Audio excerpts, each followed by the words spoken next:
How solid is that? Si Alamid, yung bago kong Belgian Malinois, ay papakainin natin ng Supero beef and chicken. Ngayon, ang gagawin ko, ipapartition ko sa dalawa.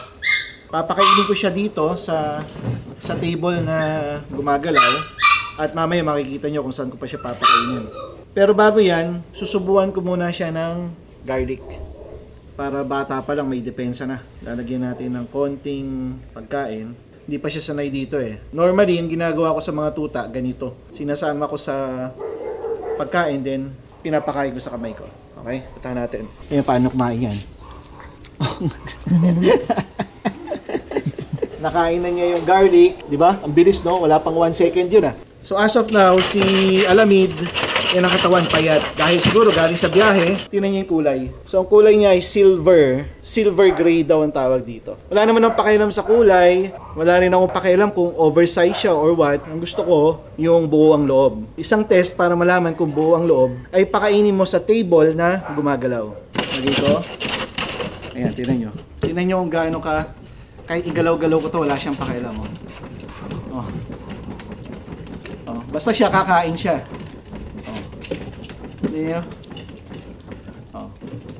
Yung nerve niyan, sobrang solid. Shout out kay Maxime Belgian Malinois. Sa kanya galing itong puppy na to. Oops, tama na muna. Nalagay ko doon. Sa dulo. Tingnan natin kung pupunta siya. Kahit pakainin mo sa drum na gumagalaw-galaw, wala siyang pakialam. How solid is that? Ayan o. Ayan o, tapos. Makahanap pa siya ng pagkain. Tama mo? Walang takot. Yung ibang aso hindi papasok dito. Ayan.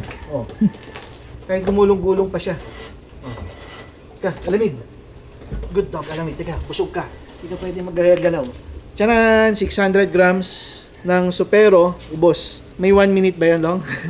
Para mga 2 minutes ubos. Kami, yung dog bowl namin sa food, yun din yung dog bowl sa tubig. Ang reason behind is ayaw namin nang nai-stuck yung pagkain sa bowl. Ang aso, pag di kinain yung pagkain na nasa bowl niya, tinatanggal namin, pinapalitan namin ng tubig. In the case of Alamid, naubos niya yung pagkain. Itong dog bowl na to, nakikita nyo parang may mga nakabukol, no? Ang tawag dito, slow feeder. Ito yung pinili ko kay Alamid kasi masyado siyang mabilis kumain. Kung slow feeder yan, yung mga dog food na mapupunta dito sa mga gilid-gilid, hindi niya agad-agad yun masasakmal.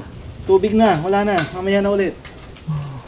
Si Alamid ay kumakain 2 times a day. Sa ngayon, 600 grams per meal muna siya. 600 grams sa umaga, 600 grams sa gabi. Yun, kasi masyadong payat. Siyempre, napagod sa biyahe. Out.